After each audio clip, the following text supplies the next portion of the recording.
Hey everyone, what's up? Today, we're finally gonna do a review on the Everlast 210 Ext Tig Welding machine.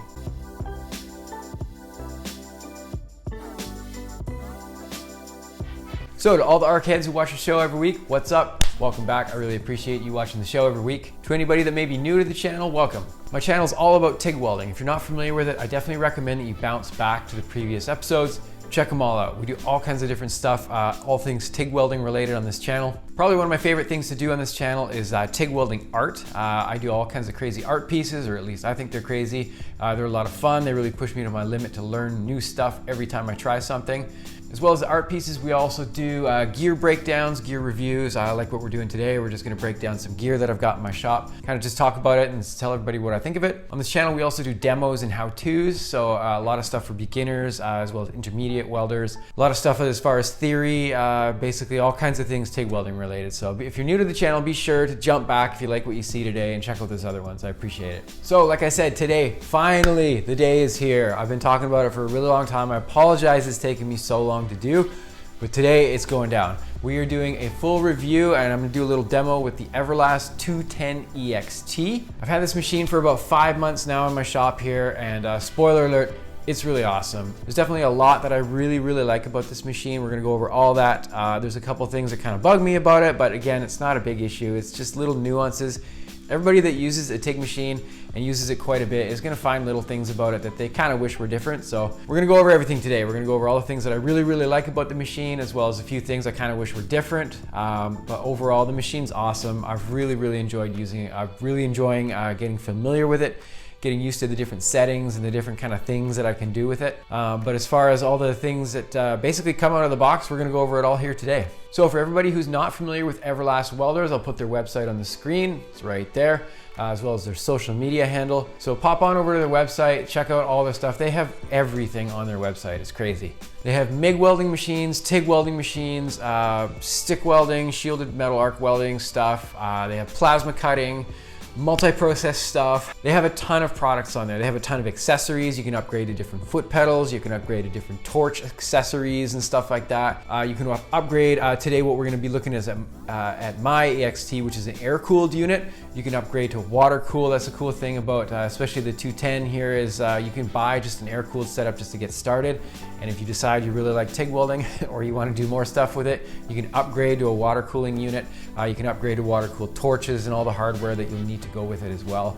So it's cool. Check out their website. They got all kinds of accessories and, like I said, upgrades and things like that. So be sure to pop on over there and check out all their stuff. As well, on their website, they have a really cool forum. Their forum's really neat because not only can you get like some basic welding advice, talk to different people in the industry. It's a pretty active forum, but they also have a lot of machine talk, gear talk, which is kind of cool. I enjoy digging into that a little bit, so I pop on there and read it. I don't post at all. I just read. but yeah, definitely check out the website. They got tons of stuff there. If you just like scrolling and looking at different machines and different, I don't know, welder's toy store, basically you could equate it to. Hit them up on social media, say what's up as well, especially if you haven't heard of them before and you're first hearing about them on this channel.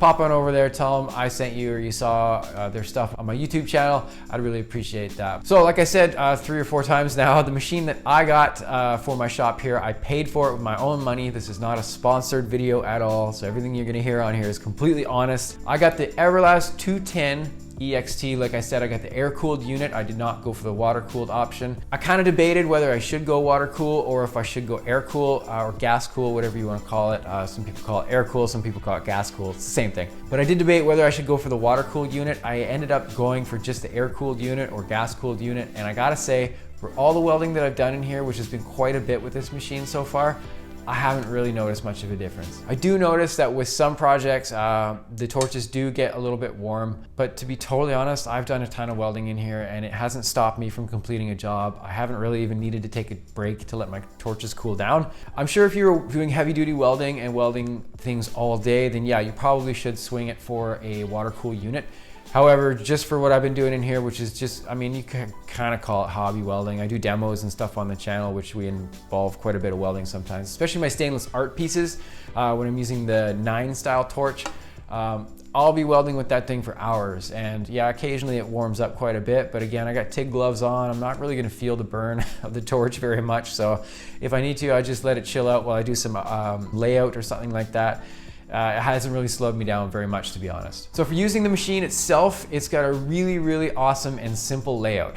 I don't know about you all out there, but has anybody used a new digital type inverter machine where it's like you're using a spaceship? It's really cool. It's nice to have all the options, and you have banks within banks and menus within menus. But I personally find that a little bit overwhelming, especially for anybody who's just looking to get into TIG welding. Don't make it too confusing on yourself. The nice thing about this machine is that the controls and the basic menu display, everything is laid out very, very simple. It arguably cannot get more simple than this. It gives you 9 banks. So basically what I mean by that is it gives you 9 presets. So say if you're doing some really thin type stainless or sheet welding or something where you're using the 9 style torch, you can set all your high frequency, you can set everything. If you're doing aluminum or whatever, you can save it in a bank. And then say you got another job coming up, you got to switch to a different torch, you got to do some heavier weldment, and you got to change your settings drastically. You can store all those different settings on different banks. So you can legitimately have up to 9 different programs where you are running different types of square wave, you're running pulses. You can have one for DC negative. You can have obviously AC for aluminum, but yeah, anything you can think of, probably any combination of settings. You can preset into 9 different banks, which is nice because I'll just switch over a torch if I need to, a couple clicks of the panel, and then I'm on a setting that I'm familiar with and I know is gonna work with whatever it is I'm setting up to do. So it gives you a couple of different options as far as square wave. So square wave is kind of cool. It's basically different ways you can kind of pimp out the sine wave. And again, I'll show it on screen right now. This is a sine wave. This is what an AC balance wave looks like. For aluminum welding, you're cycling between DC positive and DC negative. So you're getting the cleaning side of the sine wave, as well as the welding side, the negative side as well. Just to explain it, obviously, I could explain that way more in detail, but I'm not going to just for the sake of this review today. But basically what it allows you to do is change the shape of the sine wave, which will affect the quality of your welding a little bit. They have a triangular wave, so it changes, like I said, the shape of the AC sine wave, an advanced square wave, as well as a soft square wave. So there's different options with that. I have played with them. I don't want to get too technical with it today, but it is fun to play with, and it's definitely fun because there is applications for those different types of square waves on this machine. If you want to see a video on that, let me know in the comments below. That would be kind of fun, but for the sake of the review today, we're not going to get into every little bell and whistle on this machine. But if you're curious to see what that's all about, leave it in the comments below, and I might do an episode on that as well. So what are some of my favorite things about this machine? Probably the first thing that I'll mention here is the accessories. You get a bunch of accessories with this machine. If you haven't, go back on my catalog. I'll put the link in the description below. It'll be one of the first links there. It's a video where I unboxed everything. It was like before I even had my microphone, half the gear in this studio. It was one of the first things I bought for my welding studio here, actually. So go back and watch that unboxing. You'll see I'm just pulling thing after thing, box after box out of these giant boxes that they sent me. And it's pretty amazing with the setup that they start you with. They start you with every configuration, which is awesome. They start you out with probably one thing I haven't used at all, actually, but I do know how to stick weld, but I just haven't done it here. You get a basic stinger, which is cool. So basically, if you're looking to do any basic steel jobs and things like that, you got a stinger to get you going, and you got your TIG. So basically, as far as taking on any jobs, as far as most common steel stuff goes, this machine, all the accessories that you're gonna get with it out of the box, you're gonna be ripping. All you need is a bottle of gas to get going with this machine, and you're gonna be able to do most jobs that your neighbors are probably gonna be knocking on your door to get you to fix stuff for them. So it's pretty nice. The accessories and everything that you get, we'll go over all of them here in a second, but everything that you could possibly need to get you up and running with a badass little setup comes with this machine. So like I said, it comes with a stinger. It comes with 2 TIG torches, which is kind of cool. So you have an option to kind of set up for either process here. They're both 7.5 meters long. So again, the whips are pretty long. Like my garage here is, it's like, I don't know, probably 20 feet across or something like that. I pulled the ground and the whips over and the foot pedal as well over to the door. We've done little projects just outside here on vehicles and whatnot. You're able to get quite a bit of stuff done with the length of whips that they give you, which is really, really nice. Or torch leads. I call them whips. You can call them whatever you want. I think torch leads is probably the proper name for them. But anyway, they're awesome. They're very, very simple. They give you 2 types here. They give you a 9 style, so a CK9 equivalent basically. So again, it's the smaller hardware in the torch head.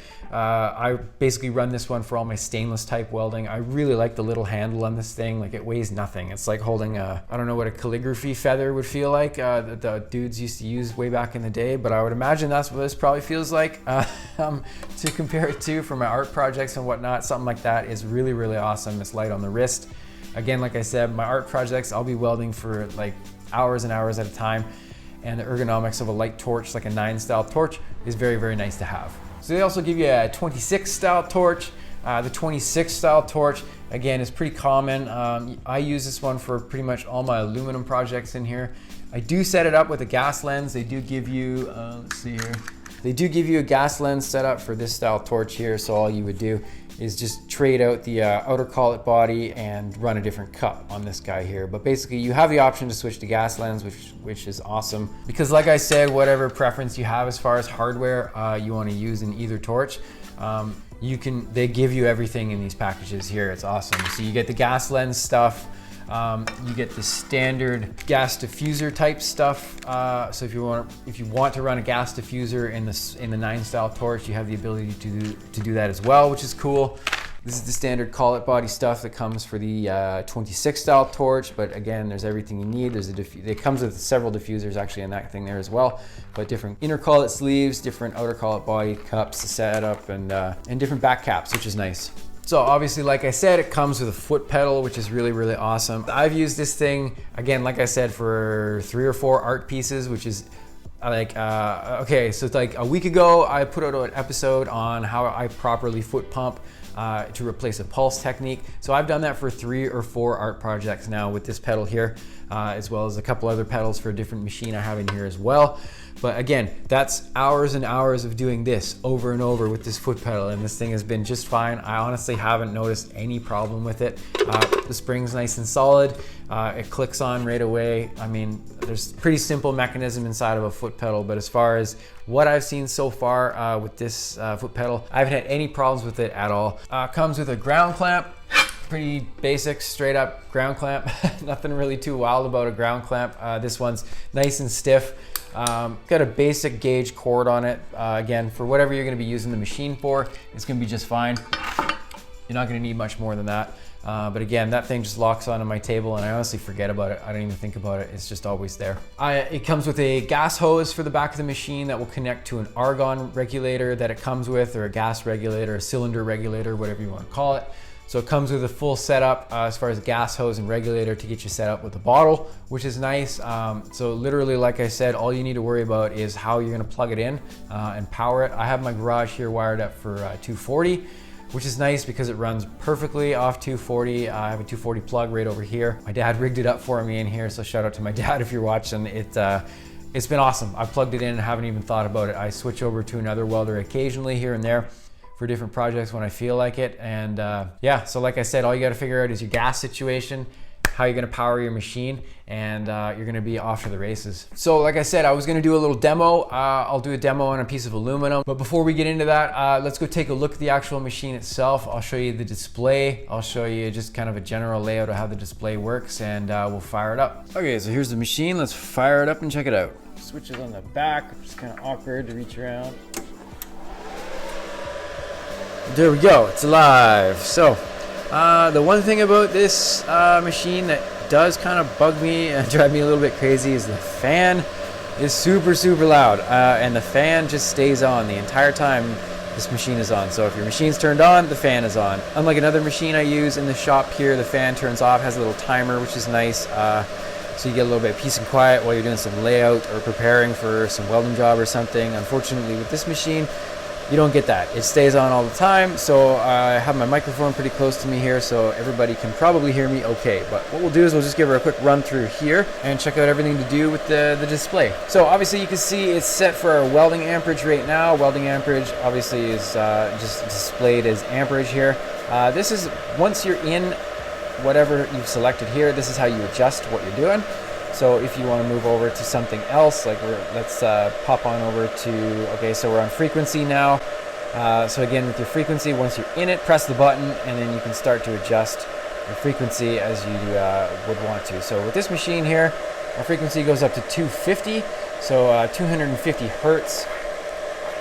And then at the lowest point, it's going to be super low, 20 hertz. So I don't really know what I would ever use 20 hertz for.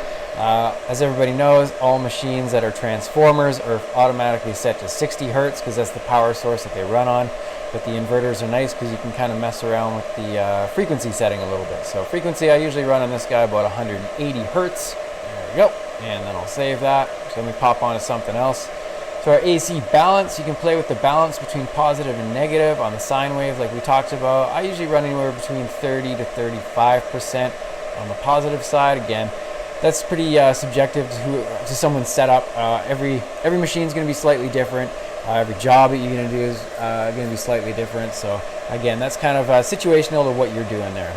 So next up, we got our down slope. So you can set that if you're using a thumb trigger. I don't use a thumb trigger, so down slope doesn't really matter. End amperage is nice. You can set your lowest end amperage if you want. Post flow, obviously you know what that is. It's the amount of time that the gas flows out of the torch after you finish welding. The pre-flow is the opposite. It's the amount of time it takes for your gas to purge out of the line before you start a weld, and then it arcs up. Start amps, the lowest point of a start amp. Obviously I have it 5 there, 5 amps. And then back to welding amperage. So it's pretty straightforward there. So here's your selection between your stick or your lift TIG or lift start, whatever you want to call it. Up here, this is how you select your different types of square wave. So like I said, we have our advanced square wave, soft square, and triangular wave. So 3 different options there you can kind of mess around with. And then that's how you switch to DC negative right there. But that's pretty much the only one I've used so far. Here's where you set your remote. So there's your foot pedal set up as well. And then when you activate this here, so you can set 2 different types of AC type setup for this. You have your standard pulse settings. So when you go into your pulse here, now it will allow you to access this part of the menu, which you set your time on. You set your pulse amps in the low point and the frequency of your pulses as well. And then it bounces you back to the other part of the menu, and on you go out of there. But basically, if this is turned off, then it won't access this part of the menu right there. So that's the basic layout of this machine right here. Like I said, it's super simple. Up here is our different memory banks. So you can program, you can bounce between all the different banks that you've set in there. Obviously, I think I've only got 2 set in here. Yeah, I've only got 2 programmed in here right now. So it shows you I'm a pretty simple dude. I just set up 1 program for aluminum, 1 for DC negative, so my stainless welding for my art projects. And that's it, man. I'm pretty straightforward with this machine here. And that's the thing I like about it, is it just allows things to be nice and simple. So that's the basic layout there. And now that we got it going here, let's take a look at some setup, and I'll actually change this up so we can run a little demo here. So I'll set it about 160 amps. Frequency, like I said, 180, sure, whatever. Balance, let's change that. Let's back that off. Let's take it down to like 30. Save that. No downslope. End amps, good enough. Post flow, I'll turn that up a little bit. Do 5 seconds. Save that. Yeah, that's good enough. Good enough. Good enough. All right. Ready to rock. Let's do it. Okay, so now that our machine is set up, I got my gas turned on. I'm running about 20 to 22.5 CFH to my argon regulator for my working pressure. So let's just go over a quick setup with the torch as far as what I'm using here, and then we'll get down to it. Okay, so as far as torch goes, I'm going to use the 26 style torch. So again, basically the one they recommend for the amperage rated for aluminum welding. And I've got the standard gas diffuser setup in here. So that's what it looks like there. It's a 332 tungsten setup. I got a ball on the end of the tungsten there just because I prefer using a ball on the tungsten for when I'm doing AC welding.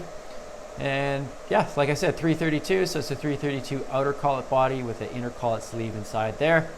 Make sure this guy doesn't pop off the torch. Screw that on all the way. A standard back cap, a medium-sized back cap with a number 8 cup. Screw that puppy on. Nice and tight. We got a good seal all around the torch, like we talk about in my other videos, but there we go. That's what we'll use. Okay, so what we'll do is we'll start out with our weld. We'll start right here, and I'm just going to take it about 4 or 5 inches or something like that. We'll just stop and take a look at it when it's all done. I'm using 1/8 filler rod, so pretty straight up setup. The only thing I've changed since we did our machine setup is I turned my frequency down quite a bit. I'm running 120 hertz now. So aside from that, everything else is the same. And yeah, let's roll on, see how it goes. Here we go.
Okay, let's stop, take a look, see how it went.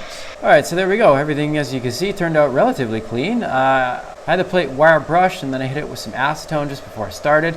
But yeah, basically everything looked pretty good there. You see the puddle spacing whenever, as you can tell, I waited a long time at the beginning for the puddle to drop exactly how I wanted it to.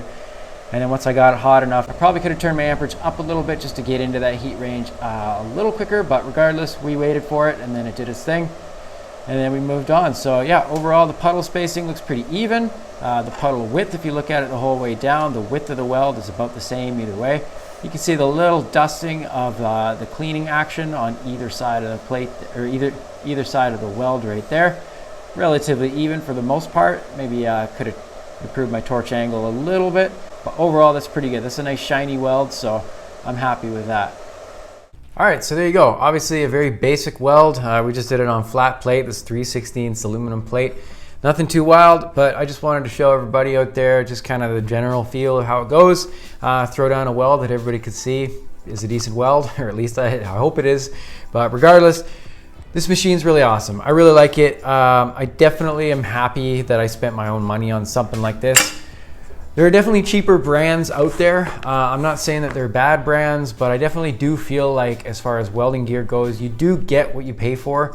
In Everlast, even though it is a much cheaper price point than most of the bigger kind of brand names, it is much cheaper than those. So if you're just looking to get into TIG welding, you know you're gonna be using it quite a bit. You want something that you can learn really easily on. Like I said, I've done a review on another machine. I won't mention it on this episode because this episode's all about Everlast, but Everlast is definitely a very, very awesome entry point as far as price point goes. So you get not only a good welder, but you get a ton of accessories like we went over, as well as a machine that just welds like a little badass. This machine has just done a lot for me in this shop, and I'm very, very glad I spent my money on it. So overall, I give this machine definitely 2 thumbs up.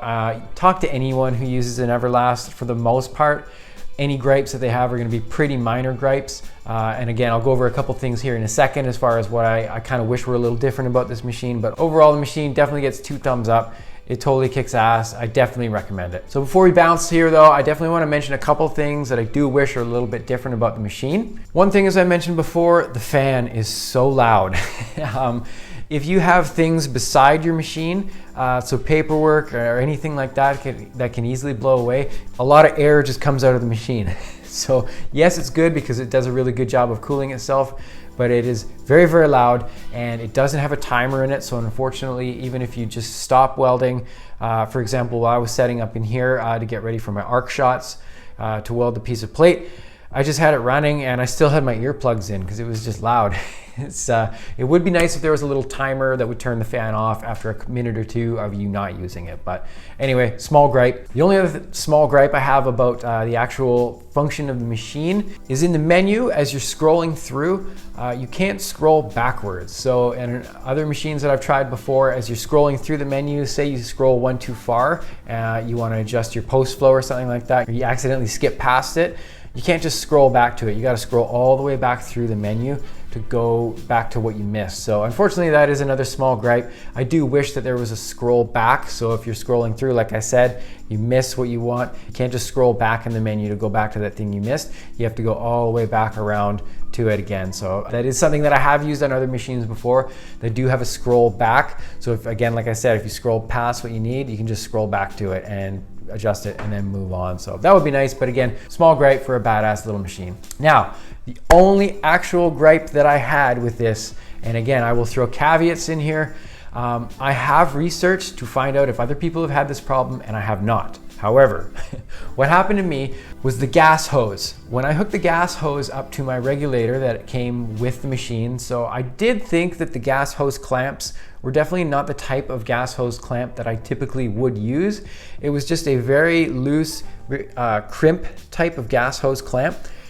I have had experiences in the past with these gas hose clamps where they do wiggle off sometimes. I don't find that the crimp gives you the purchase that you really need, especially the rubber on this gas hose is quite soft and flexible.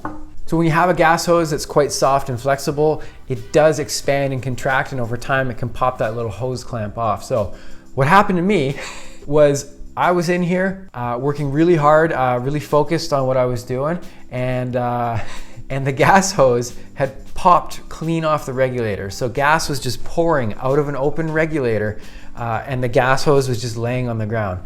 Now, like I said, I was working really hard, really focused on what I was doing, so I didn't even notice. That's a lie. I actually had my headphones on. I was eating a sandwich and scrolling through Instagram over here. And I had my music up so loud, I couldn't even hear it. It was like just pouring gas out of an open regulator, and I was just chilling over there, didn't even realize it until the song I was listening to ended, and I was like, yo, what's that noise? And then I realized the hose had popped clean off, and I was just dumping argon into my garage. So what I did is I quickly went over, I shut everything down, and I went and bought new hose clamps. I'm still using the actual hose that came with the machine, but the hose clamps are the ones, I'll show it on screen here. You do them up with the set screw, and with this little set screw, you can really crank down on the rubber gas hose that goes over the barbs on the end of the regulator connection. So I definitely recommend upgrade those hose clamps. I'm not saying it's gonna happen to everybody, and like I said, I've actually looked around online to see if anyone else has had this problem, and I could not find anyone. However, saying that I couldn't find anyone, one of my best friends had just bought an Everlast 255 Ext, which by the way is a killer machine. That machine's super badass. You got the water cool, like everything, it's sweet. But I did mention, hey, you should probably check and make sure that the hose clamps on your gas hose are done up well. And he said, okay, cool, whatever. And then he texted me that day, and the hose clamp had popped off on him too. So I don't know. We may be the only two people who's that's happened to. I'm just throwing that out there as a caveat, but it happened to me, it happened to my friend. So I definitely recommend if you get this machine, or if you have this machine, maybe just give those a check. Just check them out, make sure they're crimped up all the way. If you're really feeling a little dodgy about it, then just replace them. They're like $1 at the hardware store. So I do recommend checking that out. But aside from that, everything about the machine's awesome. Like I said, it works really well, as you just saw. All the accessories it comes with are really, really awesome. It's gonna get you out of the box into a really good welding setup. Hold up. This is one thing I didn't mention, but this is a big one for me. The manual is really, really good with this machine. It gives you a full breakdown on every function on the machine. It tells you the difference between all the different modes that you can weld in, as far as the advanced square wave, soft square wave, triangle square wave. It breaks down all that stuff for you in this book. I really, really appreciated that. So that anybody from Everlast who's watching, who put good information into this, well done. That's something that, like, you know, I've been welding for 18 years, and I'm pretty familiar with a lot of TIG machines. However, I still went through this whole thing and actually learned a fair bit from it. So it just goes to show you that, especially for somebody who's a beginner, having a good instruction and a good manual is very, very important. So well done to everybody at Everlast who put this together. It's basically like a textbook for the machine. Not to mention, check out their YouTube channel. I'll put that in the description below underneath their website. And you can go onto their website. They have tons of how-tos and different things as far as their machine setup. So definitely go on, subscribe to their channel. If you buy this machine, you're gonna be popping onto their channel all the time to see how they do everything. But definitely, overall, like I said, the machine's great. The torches are good. I've been using these torches for ever since I bought it. I did just recently upgrade to a CK Worldwide torch for this machine. CK Worldwide just makes nice torches. I'm not saying that these are trash or anything. These torches have done just fine for me right out of the box, and I've used them a ton. I just used it right now and it was just fine. So again, a great little machine straight out the box. It'll get you going. You'll be able to weld up anything you need to for the most part, and as well as doing some stick welding. What more could you ask for? So that's it. Like I said, this machine I bought with my own money. I'm not paid in any way or supported by Everlast for this channel. I'm just doing this strictly, this is all complete honest opinion. So again, like I said, this machine's dope. Check it out. Check out all their social, their website, their YouTube and all that. And if you feel like it, tell them I sent you. They may send me a free foot pedal or something. But again, to everybody who watched this whole video all the way to the end, I really, really appreciate it. Again, I have a lot of fun doing these little demos and whatnot. So to anybody that enjoys these, be sure to like, subscribe, and comment and share. Sharing these videos with your friends really helps me out. But any kind of engagement, just to let me know that you appreciate what you see on this channel, means a lot to me. So anybody that gets in touch with me, thank you so much. Be sure to follow me on Instagram. There's my handle right there. Pop on over. That's kind of where I'm staying in touch with most people nowadays. My YouTube comments are coming a little bit too fast and furious. I'm having trouble keeping up with them.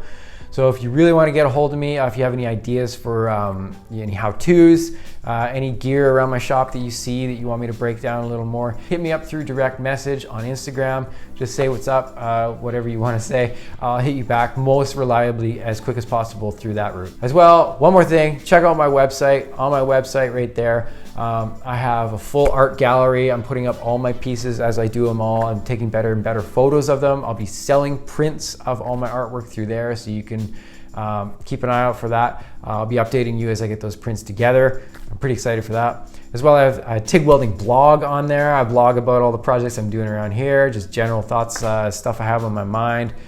As well, probably the main thing I'm most stoked about on my website is my online training program. I teach people how to TIG weld over the internet, and so far I'm having a blast doing it. All the students going through it are learning, and it's crazy doing it online. It's been a lot of fun working with people one-on-one. I'm not going to be doing the one-on-one thing for a very long time. I'm just doing it right now, basically just to learn the best ways to do it. So if you're interested, pop on over to the website, shoot me an email, ask any questions you'd like. I'll hit you back 100%.